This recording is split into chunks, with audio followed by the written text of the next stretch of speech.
আমরা তো বাড়িতে সবসময়তেই কিছু না কিছু ভালো মন্দ বানিয়ে খাই, কিন্তু সবসময় সেই ভালো মন্দ খাবারগুলো কিন্তু আমাদের বাড়ির ছোট সদস্যগুলো খেতে পারে না। আমামের ক্ষেত্রেও সেই জিনিসটা ঘটে, আর আমি দেখেছি খেয়াল করে ও একটু চটপটা খাবার খেতেই পছন্দ করে। আজকে বাড়িতে ফ্রিজে যত সবজি ছিল সব সবজিগুলো কেটে ধুয়ে ভালো করে পরিষ্কার করে একটু সিদ্ধ করে নিয়ে ওকে ভাবলাম একটা ভেজিটেবল টিক্কা বানিয়ে দেবো। জলের মাপটা এমন দিয়েছিলাম যাতে পুরো ফুটে যাওয়ার পর আর একটুও জল অবশিষ্ট না থাকে। তোমরা চাইলে ওটাকে স্টিমারেও সিদ্ধ করতে পারো। তো হওয়া সবজিগুলোকে স্ম্যাশ করে নিই, তাতে অল্প একটু নুন, একটু জিরে গুঁড়ো আর বাইন্ডিং এর জন্য একটু আলু সিদ্ধ তো আগেই দিয়েছিলাম, সাথে একটু ছাতুও দিয়ে দিলাম। তারপরে টিক্কার শেপে গড়ে নিয়ে অল্প ঘি গরম করে তাতে টিক্কাগুলোকে এপিট করে ভালো করে ভেজে নিয়েছিলাম। 8 মান্থ বয়স থেকে যে কোনো বাচ্চাকেই এটা তোমরা দিতে পারো, তবে 1 ইয়ারের নিচের বাচ্চা হলে তাকে কিন্তু নুন দেবেন। আর এই যে হেলদি অ্যান্ড টেস্টি একটা স্ন্যাক্স একদম রেডি। আর দেখা যাক এবার মাম্মাম কিরকম রিয়াকশন দেয়। সত্যি কথা বলতে প্রথম দিকে হয়তো খুব একটা পছন্দ করেনি, আসলে বোধহয় একটু বিট দেওয়া আছে বলে টেস্টটা প্রথমে বুঝতে পারেনি, কিন্তু পরের দিকে দেখলাম ওর বাবার হাত থেকে নিয়ে একা একা খাচ্ছে আর সাথে আবার একটু নাচও করে নিচ্ছে। আসলে বাচ্চাদের মুড তো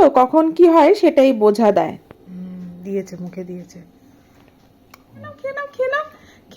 ওর হাতে দিতে হবে, বুঝেছো, তবেই ও খাবে। হ্যাঁ, খাও খাও। টেস্টি মামা, টেস্টি। বাবাই কি কি